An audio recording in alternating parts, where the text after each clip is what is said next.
This is The Rundown, your weekly news and review from Western Mass. Good morning, I am Carrie Saldo. This is a special edition of The Rundown where we're taking a deep dive look at higher education. The 413 is home to numerous colleges and universities. It's a vital part of the economy and the social fabric here and statewide. And this is a challenging time for higher ed. As institutions are closing, we saw Simon's Rock in the Berkshires. More recently, Hampshire College will be on that list soon. And those that remain face increasing scrutiny over whether college degrees hold the value that they once did. Here to help me delve into this, today's Rundown panel, Laura Colarusso, the editor of Commonwealth Beacon. Good morning. Recent graduate of the University of Massachusetts Amherst, where she studied journalism and public policy, Lucy Postera.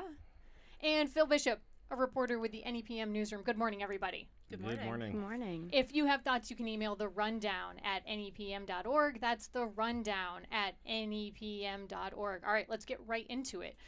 Inside the most educated state in the U.S., where nearly half of all adults have a bachelor's degree or higher. That was a recent headline reported by Christine Villoro out of the Business Insider, which recently ranked the most and least educated U.S. states based on the share of adults 25 and older with a bachelor's degree or higher. Using 2024 census data, Massachusetts ranked highest with 48.3% of adults holding a bachelor's degree or higher. It also had the highest share of adults with advanced degrees, with 22.6% of people having a professional graduate degree. All right, so we're just going to use this as a little bit of a table setter here. Laura, I'll start with you. How do you think that this influences the place that we all call home?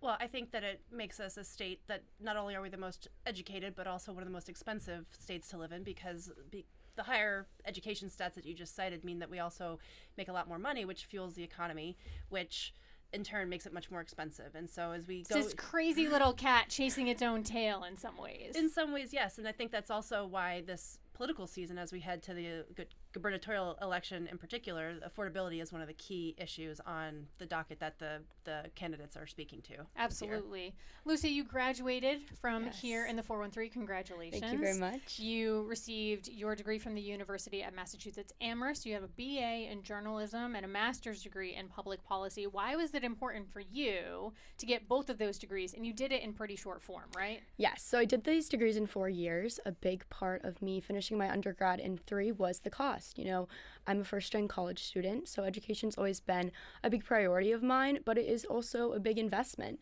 So, you know, getting that degree done in 3 years, the priority was to get it done with no student loans, which was obtainable. And then going on to UMass for my master's degree was also a financial consideration for me. You know, getting a master's degree, I was told I'm going to have more opportunities, as well as the opportunity to make more money in the state of Massachusetts. Like you said, it is highly educated, but it's also very expensive. Mm-hmm. So getting that degree, a main priority of mine was being able to find opportunities that are going to allow me to stay here. And we'll talk a little bit more about those opportunities later in the show.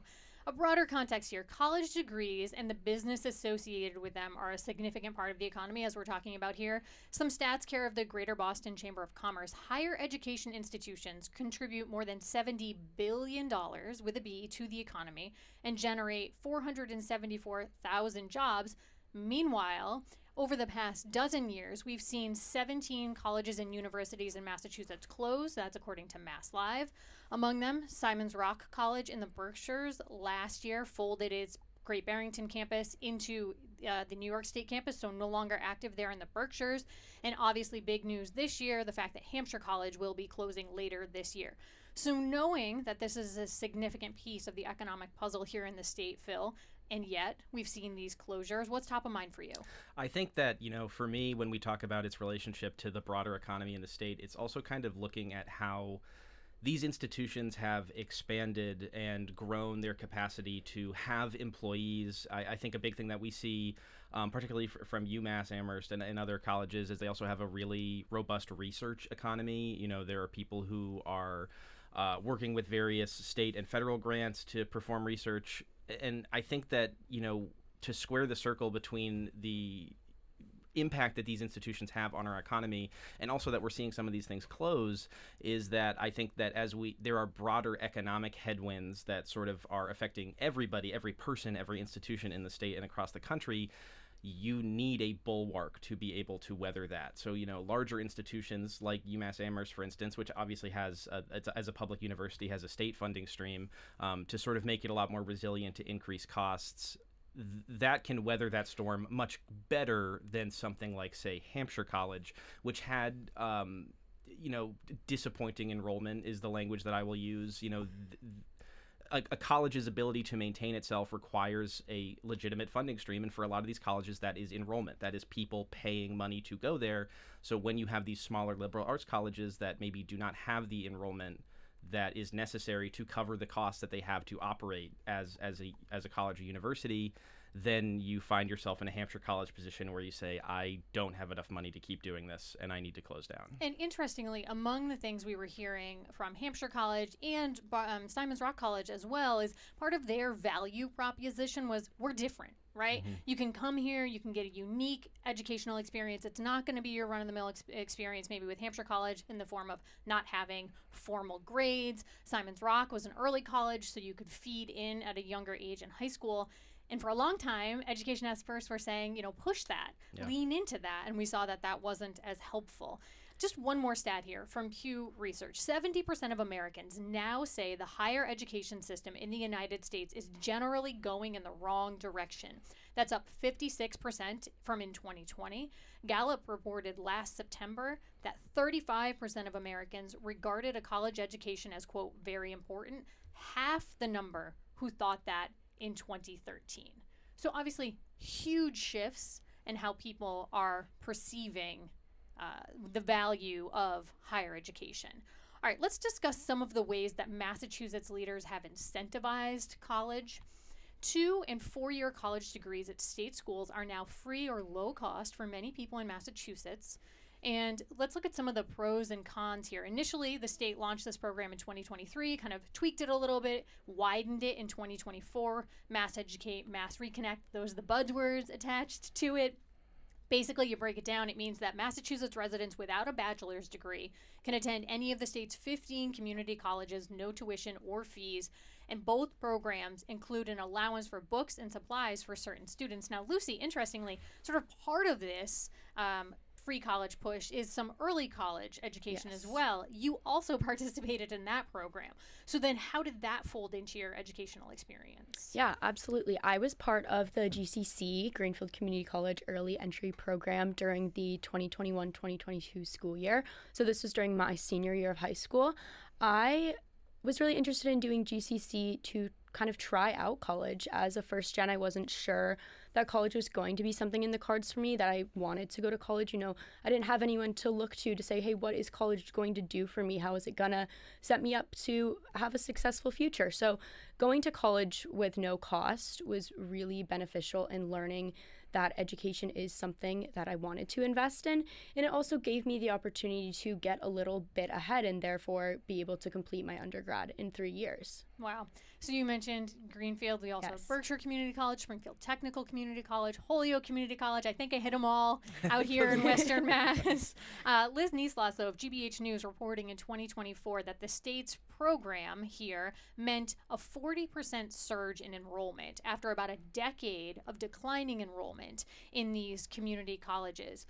Laura, what are some of the thoughts for you on the positive impacts of opening up these free programs to residents here in Massachusetts? Sure. Well, if you look at any of the data sets, whether you're looking at the Bureau of Labor Statistics, the National Center for Education Statistics, even Massachusetts data, all show that the more education you get, the more economic prospect you have, right? And so people who have an associate's degree have a much better chance of making more money than people who have some level of college or just a high school education. And I don't say just a high school education pejoratively, I just mean that in terms of the hierarchy.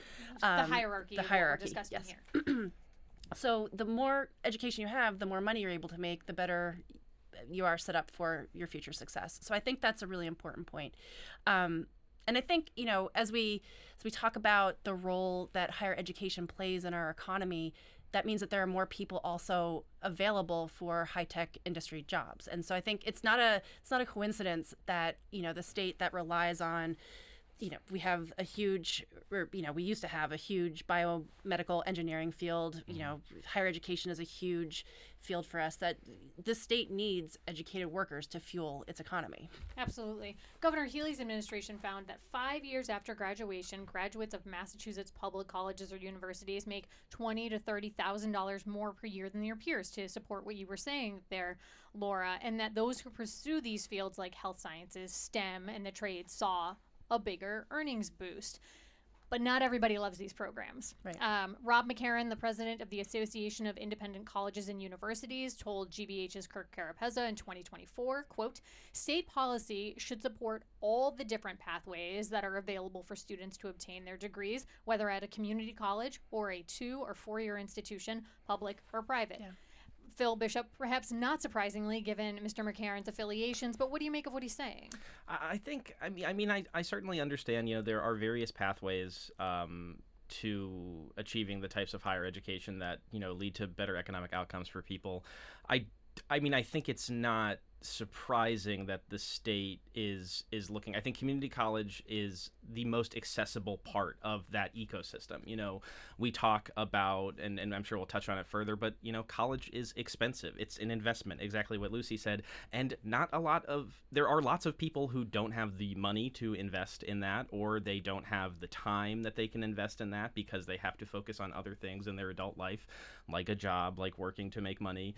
College is a time and money intensive process, and I think it's not surprising that the state wanted to utilize community college as the stepping stone for a lot of people because of its accessibility, because it is a very open environment where there aren't even like a lot of the social expectations or the financial expectations. If you go to a 4-year college and you're spending lots of money, that's a lot of pressure to put on yourself to complete that experience and ensure that you are getting a return on your investment.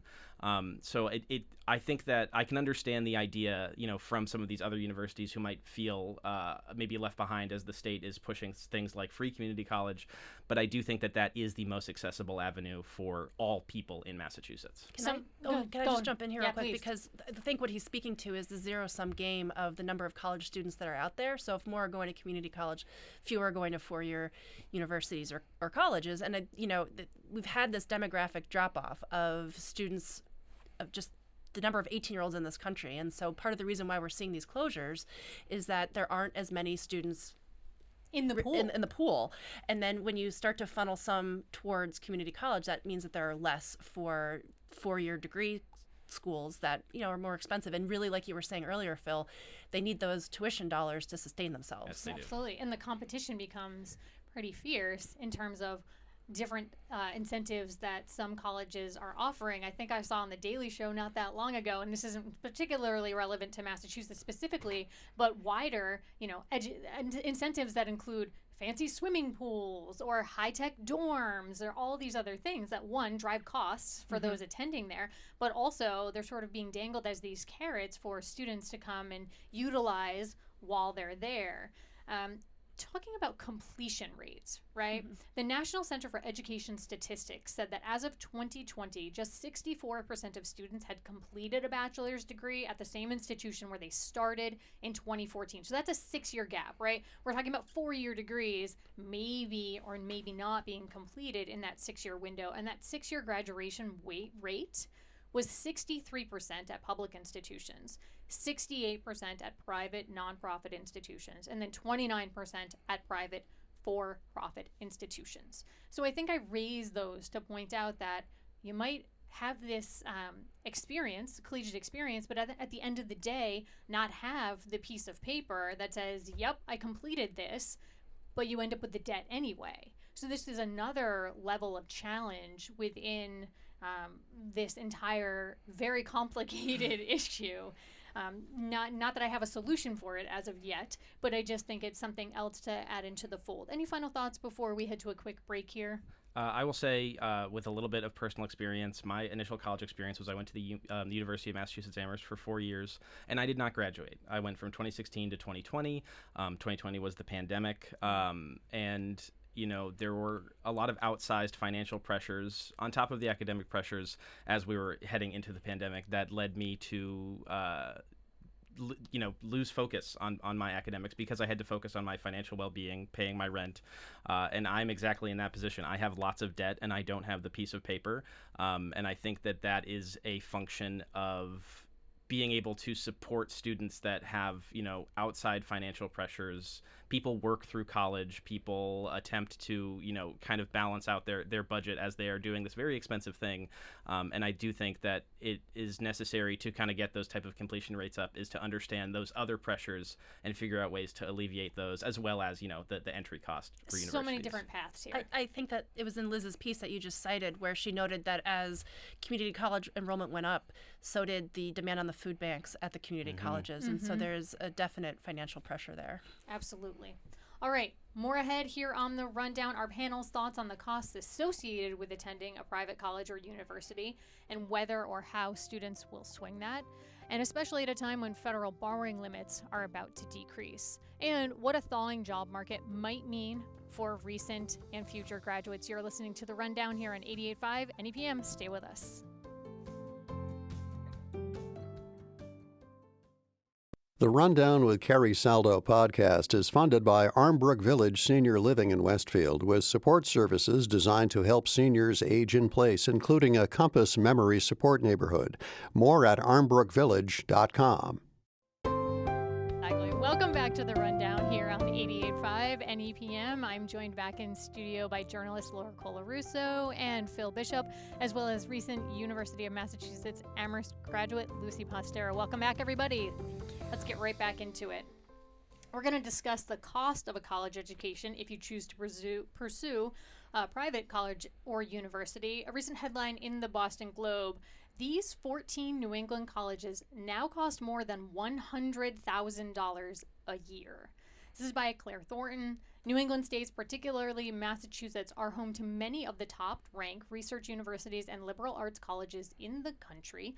The prestige long associated with getting a diploma from one of these schools can come with a jaw-dropping price tag. The cost of attendance up for the 2026-2027 school year, as I mentioned, more than $100,000 at more than a dozen colleges and universities in New England, according to prices for tuition, on-campus housing, assorted fees listed on the school's websites. For our money here in Western Mass, included in that list, Smith, Amherst, and Williams colleges. And then add to that whether or not you have to pay for health insurance outside of that, and textbooks, other personal expenses, all that other travel stuff. costs, all that life stuff, right? Now, I zeroed in here on the most expensive, and obviously it's important to point out that there are other educational options that do not cost $100,000 a year, but they are still, those prices are ticking up. Lucy, you recently graduated. How much did you and or your friends talk about costs associated with going to school? I would say pretty constantly. A commonality between me and most of my peers is that UMass was chosen in major because of the cost.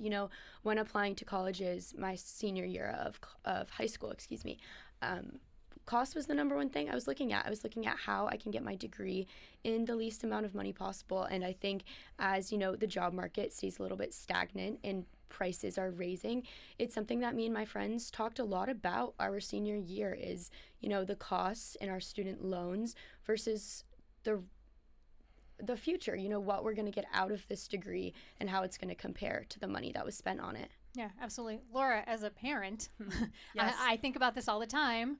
I have a son. What is college going to look like? If college is going to look like anything, when you hear these prices, what do you think? Well, I was thinking to myself, I know we're not allowed to swear. But hot insert expletive here. I'm very worried about how much it's going to cost. I was, as you were rattling off the colleges and the numbers, I was thinking to myself, in some areas of the country, you could buy a house for the amount of money you will spend on college. And, my children aren't close to going yet. So in however many years it'll take them to get there, it'll be that much more expensive. I hear Lucy's point, so I feel it so deeply. Like, what is the trade-off? What is the value of the money you're putting into it? Because, we're talking about the top end here, but I think every single pathway is more expensive now, whether you're talking about a state school, whether you're talking about community college, it's all more expensive. And, when we think about that value and why I'm trying to think about how to articulate this succinctly for a radio audience. But as we think about how much we put into this as a society, the cost of educating people to move into their jobs, into their lives, into the middle class, it used to be that a high school education would afford you that. And that was, of course, a cost basically borne by society. And now we're shifting that cost to individuals and their families. And I think that is part of where the difficulty and the narrative that's starting to surround college and higher education, that it's maybe not worth it, is that's really might be part of where it's springing from. I was looking back on an interview I did about a decade ago for Connecting Point, which is a public television show, and I was talking with an education expert who was talking about the challenge of college readiness. So we might be getting students, and this is a decade ago. Graduation rates were up in Springfield. That was being celebrated. However, those students, if and when they were going on to college, were finding themselves paying for remedial courses that they should have completed and executed in high school. So there again is this other potential way that you're getting squished and squeezed, where you're paying for something that maybe should have been free as part of your public education. It's all so interconnected and complicated. Phil, what comes to mind for you with this, other than whew, I'm not there anymore? It's true. I've largely moved past that point in my life. I mean, I think, and this is where I might get a little woo-woo about all of this, but I mean, I think that education is very fundamentally important. You know, when we talk about the value proposition of college, it is ultimately a bit of an industrialist perspective. You know, what is the return on my investment? But I think that there's an extremely valuable part of higher education, which is learning and understanding critical thinking and the perception of the world around you through like literature and maybe art or maybe philosophy. A lot of the things that 15 years ago were already getting dunked on as the stuff that you shouldn't be doing in college because they're not going to make you a bunch of money afterwards. And I think that a lot of these hyper expensive colleges, you know, it creates this huge barrier for, we talk about how being educated, it leads to better economic outcomes. It can propel you into the middle class. It can propel you into positions where you have the ability to maybe build wealth. And to lock those opportunities behind already huge paywalls, I think is a huge detriment to our ability to make a cohesive and, you know, economically stable population of people. Well, in different ways that college and universities are addressing this directly. Yale, perhaps, for instance, announced in January that it's not going to charge tuition to undergraduates with families who are making less than $200,000 annually. I point out Yale because it's just a relatively recent example, but there's other colleges too. There's colleges looking at different ways to approach financial aid, simplifying the process for students. There's also affordability as a recruitment strategy. These schools are simplifying the financial aid offers to help maybe the idea of locking in tuition rates. So you're entering at point A, and when you graduate in 4 or 6 years, you're guaranteed that wouldn't have increased over that period of time. But this also all coincides with the fact that federal loan caps are going to be blown up. I don't think that is too understating the problem too much. Amy Phan, the New York Times, reporting that the end of a 20-year era in the student loan policy is happening this fall. More students will need to find private loans, making access to credit an important factor in determining who can afford graduate programs. And they go on to say that because of the major policy bill signed by President Trump last year that capped federal student loans for most graduate schools at $20,500 a year. A few graduate programs in fields like medicine, dentistry, law, that'll be $50,000 cap there. But even then, you know, those limits aren't enough in many cases. Laura, what are you keeping an eye on here? Yeah, I think of two things actually when we talk about this. One is student loan debt is a problem, and so their stated goal for this is to rein it in and release people from that burden.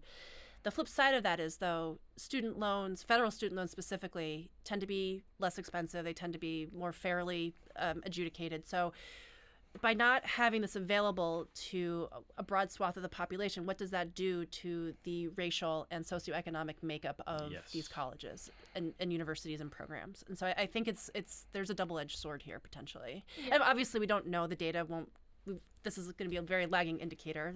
We haven't started the program yet, but that is one I of think the it's a driving question. concerns, that only the wealthiest folks are going to be able to afford these programs potentially. But to your point, the Trump administration said the lower cost of college is supposed to make student loan payment easier, and they added that it's an important step toward implementing what it calls historic reforms contained in the Working Families Tax Cuts Act.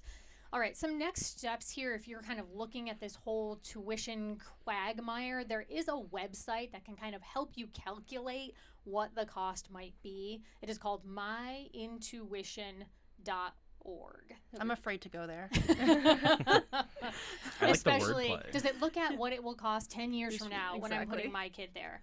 All right, on to our final topic, which is sort of, some people would say, if we're less philosophical argument, but the point of education, right? Getting a job that's going to help you afford a life that is comfortable.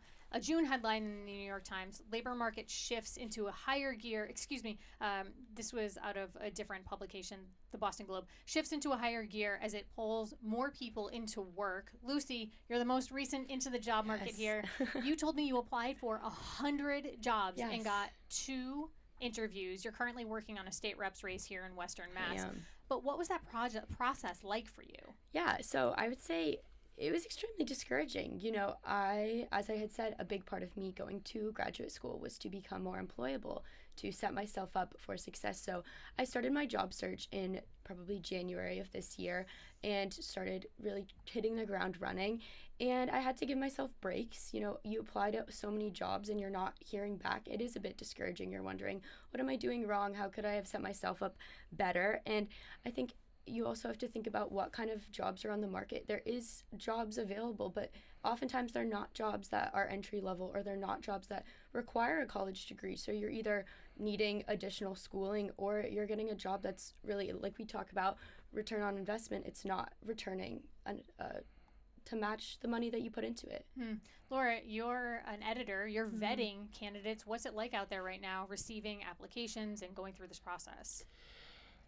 It is, well, over time, as the journalism industry has contracted, it's become a lot more competitive on our end. We have more applications coming in, so we have more applicants to choose from. We do not use AI in our process, and so we are going through and You're doing it the old-fashioned way. we are old school for digital publication. I think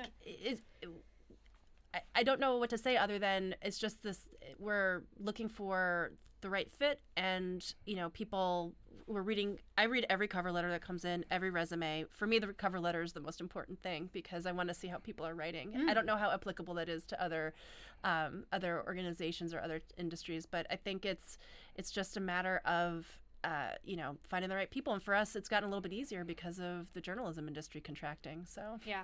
U.S. employers added a surprisingly strong 172,000 jobs in May, the Bureau of Labor Statistics reported. And Massachusetts, nominally on the upswing here, in the year through April, Massachusetts gained 10,600 jobs after shedding a combined 4,500 in 2024 and 2025, according to the Boston Globe. Phil, what do you make of the timing here, given that we've got high school and college graduates coming to the job market, in addition to folks who might already be out there looking for work? I think the biggest thing that broadly kind of colors the environment here is that we did have a job market that was explicitly balanced in preference to workers like 5 years ago. Like the way that the pandemic played out and the way that it disrupted the economy is that we all learned really quickly that workers are very important and you need them to do things. And as things were getting disrupted, that gave workers a lot of power to be like, okay, well, I'm going to move here. I'm going to get a higher pay, move to a better paying job.